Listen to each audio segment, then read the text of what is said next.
Hi, I am Popple, and today I am going to present about their relative atomic mass, relative molecular mass and relative formula mass. I am going to present on how to understand the concept and to solve problems related to these. Let me present about history of choosing the standard atom in determining relative atomic mass first. An atom has a very small mass, thus, is very difficult to measure normally. Because of that, chemists decided to compare the mass of an atom with that of a standard atom. The mass of an atom compared to a standard atom is called relative atomic mass. Relative atomic mass has no unit as it's just a comparison value. Now look at the board as I explain about the history of choosing a standard atom to determine relative atomic mass. First, they tried using hydrogen as a standard atom as it's the lightest element of them all. The mass of hydrogen atom is taken as 1 unit, but later on, chemists found out that there are some problems when they tried to determine the relative atomic mass of some elements. What are the problems? See the board to find out. One of the problems is that the relative atomic mass of most elements cannot be determined because they cannot be easily combined with hydrogen.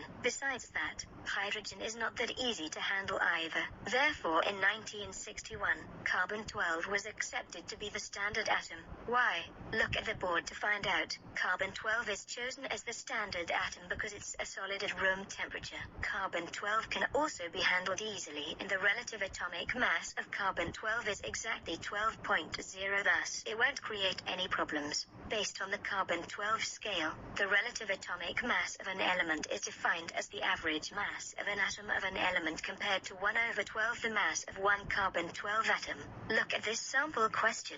We need to find the relative mass of molybdenum. Therefore the answer is D, 96. According to the reason written on the board, we have to take the relative mass of molybdenum and multiply the relative mass of carbon-12, which is 1. Therefore, 1 times 96 equals 96. Now we are going to talk about relative molecular mass. Based on the carbon-12 scale, the relative molecular mass of the substance is defined as the average mass of a molecule compared to 1/12 of the mass of the carbon-12 atom. Most molecules is made up of a few atoms, therefore we can calculate the relative molecular mass of a substance. We will have to add up the relative atomic masses of each atoms that form the molecule. Let's see a few examples. For this one, you are asked to calculate the relative molecular mass of carbon dioxide. The relative atomic mass is already given. Here's the answer and the working. The reason why 16 is multiplied by 2 is because 16 is the relative atomic mass of O, and there are 2 O's for this one. Any identical atoms that exists is more than 1 have to be multiplied by the respective number of that following atom. Let's move to another example. For this one, you need to calculate the relative molecular mass of CO. This one is simple. All you have to do is add up the relative atomic mass of each of them as there's only 1 count for each atom. Therefore, the relative atomic mass given for C is 12 while O is 16. So the relative molecular mass is 12 plus 16 equals 28. Now let us see the last example before we move on to relative formula mass. For this one, you'll just have to multiply and add up the relative atomic mass of each atom to get the answer. So, just add up and you'll get the answer, which is 180. Now, let's move on to relative formula mass. Relative formula mass and relative molecular mass is almost the same. The only difference is that relative molecular mass is used for substances made up of molecules, while relative formula mass is used for substances made up of ions. To simplify the definition, relative molecular mass is for nonmetals while relative formula mass is for metals. Let us see a few sample questions. For this one you need to find the relative formula mass of zinc chloride. Here's the answer. All you have to do is to multiply the relative atomic mass of Cl by 2 and add up the relative atomic mass of Zn.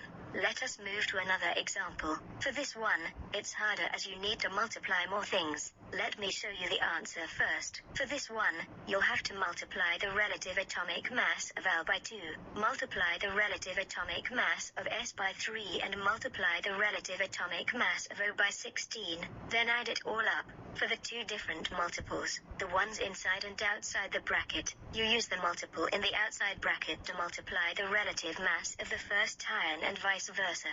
Before I finished my presentation, let us move on to the final example to increase your understanding. This one is easy. All you need to do is add up the relative atomic mass of these two ions. That's all for my presentation. I hope you understand what I explained. Thank you. Thank you, Popple. Before you go back to your seat, what have you learned during your presentation? On how to calculate how fat your mother is. Ha ha ha ha ha ha ha ha. Popple, that's very inappropriate and rude of you to say that. I'm actually giving you a band 6 for a good presentation, but for being rude and inappropriate, I will give you an automatic band 3, which is the minimum passing mark. Fine. Whatever. Popple, get down here right now. I want to have a word with you. What is it, Dad? I heard from your chemistry teacher that you said something inappropriate after your presentation. You should know better that insulting one's mother is rude and disrespectful. Because of that, you are grounded for the whole week, which means you will have to do extra work on your revision books, and you have to postpone your outing to the arcade with Rookie as you were grounded. Now get your butt to your room now and start doing your quadratic functions work. I hope you learned your lesson. Fine, Dad. I promise I won't do such a stupid thing ever again.